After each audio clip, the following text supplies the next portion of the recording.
कर रहा है। लेकिन आपने बोला कि ये कीचड़ फेंकना चाहते थे, लेकिन कांग्रेस भी तो इस सुर में और ताल मिला रही है इस समय भारतीय जनता पार्टी के साथ, और सीधे तौर पर कह रही है कि आम आदमी पार्टी ने करप्शन करी है, केजरीवाल झूठे हैं। अजय माकन ने तो देशद्रोही तक कह दिया अरविंद केजरीवाल को, और आज भी अजय माकन ने प्रेस कॉन्फ्रेंस करके यही तमाम चीजें बोली है। भारतीय जनता पार्टी और कांग्रेस का संबंध तो बिल्कुल जग जाहिर है। संदीप दीक्षित जी अरविंद केजरीवाल जी के खिलाफ कंप्लेंट करते हैं, लेकिन प्रवेश वर्मा खुलेआम पैसे बांट रहे हैं, बेडशीट बांट रहे हैं, जूते बांट रहे हैं, उस पर उनको कोई फर्क नहीं पड़ता। खुलेआम पैसे बट रहे हैं, violation of model code of conduct हो रहा है, गुंडागर्दी हो रही है। कांग्रेस ने आज तक उसके बारे में एक आवाज नहीं उठाई है। रमेश बिधूड़ी जी ने बार बार मेरे बारे में अभद्र टिप्पणियां करी हैं। कांग्रेस ने एक बार सामने आके नहीं बोला है कि बीजेपी गलत बोल रही है। तो बिल्कुल साफ है कि कांग्रेस और भाजपा की कोई ना कोई अंडरस्टैंडिंग तो हो ही गई है। आतिशी जी, आप बात बोल रही हैं, बार बार अरविंद केजरीवाल के खिलाफ बोलती है, भारतीय जनता पार्टी के खिलाफ क्यों नहीं बोलती? ये आप बात बोल रही हैं, मुझे थोड़ी हैरानी हो रही है। आप दिल्ली सूबे की मुख्यमंत्री हैं, आम आदमी पार्टी की टॉप लीडरशिप में से एक हैं।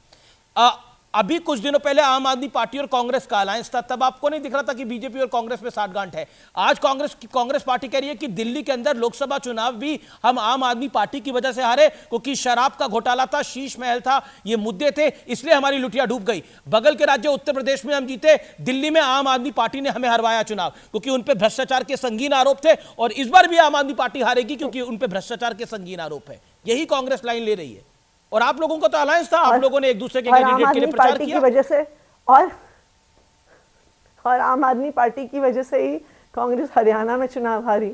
आम आदमी पार्टी की वजह से ही कांग्रेस महाराष्ट्र में चुनाव हारी। आम आदमी पार्टी की ही वजह से कांग्रेस प्रदेश आफ्टर प्रदेश में, स्टेट आफ्टर स्टेट में चुनाव हार रही है। देखिए, कांग्रेस के बारे में टिप्पणी करने का बहुत फायदा नहीं है। दिल्ली के लोगों को पता है कांग्रेस का दिल्ली में कोई वजूद नहीं है।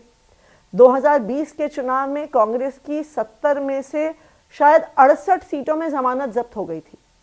जो पार्टी अपनी जमानत नहीं बचा पाती, उसके बारे में क्या टिप्पणी करनी है?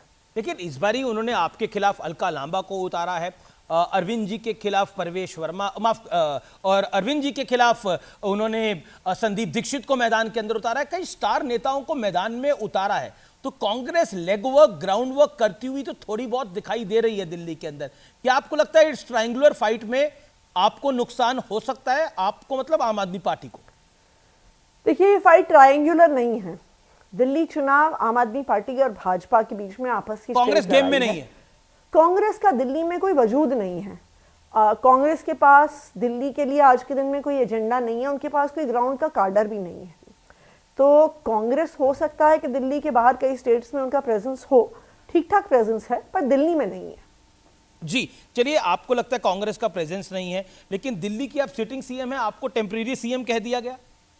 क्या आपको लगता नहीं है कि ये भी एक विषय बनाया जा रहा है? अलका लांबा जो आपके खिलाफ चुनाव लड़ रही है, उसको विषय बना रही है। कांग्रेस ने कहा, बीजेपी ने कहा, कांग्रेस ने कहा, बीजेपी ने कहा, वो पार्टियां जहां पर परिवारवाद के बिना, जहां पे आपके पिताजी के पॉलिटिक्स में हुए बिना, जहां पे आपके नाना जी के गवर्नर हुए बिना,